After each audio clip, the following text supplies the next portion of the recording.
Happy quarantine, everybody. Let's take a look at how we can use our QuickTime app to access our webcam and video record using our webcam.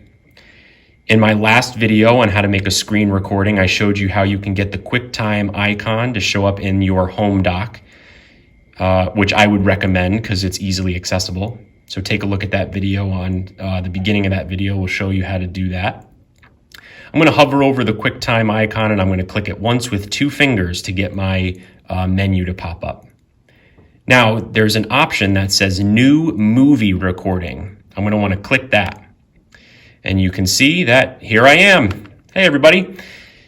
So I'm going to want to first check to make sure that this part right here is picking up my voice. And you can see by the moving bars that it is. So I'm also going to want to click now. If it wasn't, I'm going to want to click this arrow here, and it's going to show up with different cameras that you can choose, different microphones that you can choose. I want my microphone to be internal microphone. These are all cameras and microphones from the nearby Apple TVs, which I don't want to use.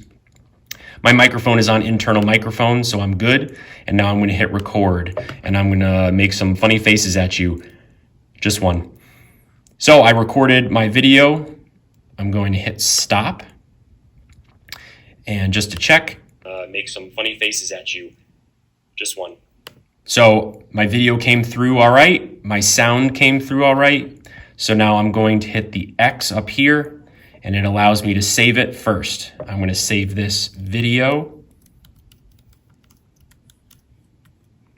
and I want it saved to my desktop, but I can also change that wherever I want it to go. And I'm going to hit save. And there it is. So now I was able to access my webcam to create a video on me if I were to show something on maybe my smartboard or a whiteboard or read a book.